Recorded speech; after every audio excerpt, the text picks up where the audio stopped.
যেমন করে তাদেরকে রেমিটেন্স যোদ্ধা বলা হয়েছে, তেমন করে যেন তাদের মর্যাদাটাও তাদেরকে দেওয়া হয়। তাদের প্রয়োজনে দেশ এবং সরকার যেন তাদের পাশে দাঁড়ায়। বাংলাদেশের 16 কোটি, 18 কোটি, 20 কোটি বিভিন্ন জন বিভিন্ন কথা বলেন। তার মধ্যে বিশাল অঙ্গন জুড়ে শ্রমিকদের পদচারণা শুধু দেশের ভিতরে নয়, বাইরেও বটে। আজকে তো দেশের ভিতরের শ্রমিক ভাই বোনদের জন্য আমরা কথা বলছি, বাইরের যারা তারাও তো আমাদের ভাই বোন, তাদের জন্য কথা বলবে কে? সামান্য রুটি রুজির আশায়, একটু আশ্রয়ের আশায়, একটু ভাগ্য পরিবর্তনের আশায় এরা জীবনের ঝুঁকি নিয়ে সমুদ্রে নৌকার উপর চড়ে বসে। তারপরে কোনো একটা ঢেউ এসে তাদেরকে সমুদ্রের পেটে হজম করে ফেলে। আর কেউ ভাগ্যবশত চলতে চলতে, দুলতে দুলতে কোন সুরত যেখানে গিয়ে পৌঁছতে চায় সেই বন্দরে ভিড়ে। ওখানে ভিড়ার পর কারো জায়গা হয় কারাগারে, আর কারো জায়গা হয় বনে জঙ্গলে। তারপরে আস্তে আস্তে আস্তে পথ খুঁজে নেয়। সেই সমস্ত লোকেরা যখন একটু কাজকর্ম করে, তখন বিদেশের মাটিতে প্রাসাদ গড়ার চিন্তা করে না। তাদের অর্জিত সমস্ত সম্পদ প্রিয় দেশে আপনজনের জন্য, দেশের জন্য পাঠিয়ে দেয়। হ্যাঁ, বৈধ পথে অনেক শ্রমিক যান, তারা যাওয়ার পথেই দালালদের খপ্পরে পড়েন, সিন্ডিকেটের খপ্পরে পড়েন।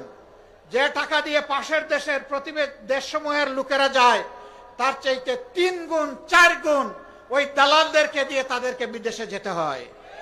তখন তারা সেই টাকাটাও পুষাতে পারে না, তাদেরকে মানবতার জীবনযাপন করতে হয়।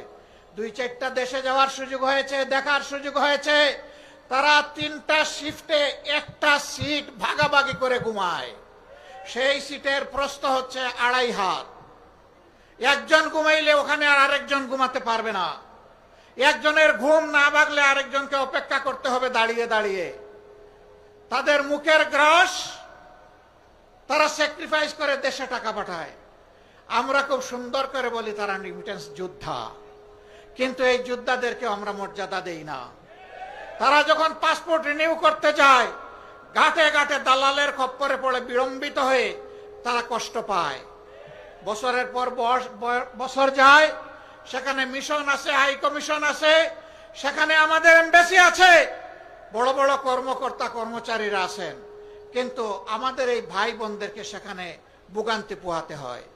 তারা কেউ যখন চাকরি হারায়, যদি সঙ্গত কারণে হারায় বলার কিছু নেই, কিন্তু অনেকে অসঙ্গতভাবেও হারায়। তাদের পাশে দাঁড়ানোর কাউকে খুঁজে পাওয়া যায় না। আমরা এই পরিস্থিতি আর দেখতে চাই না। আমরা দেখতে চাই যেমন করে তাদেরকে রেমিটেন্স যোদ্ধা বলা হয়েছে, তেমন করে যেন তাদের মর্যাদাটাও তাদেরকে দেওয়া হয়। তাদের প্রয়োজনে দেশ এবং সরকার যেন তাদের পাশে দাঁড়ায়। যদি ওই সমস্ত এমবাসি এই কাজ না করতে পারে, ওখানে এমবাসি থাকারই কোনো প্রয়োজন নেই। এমবাসি কার জন্যে?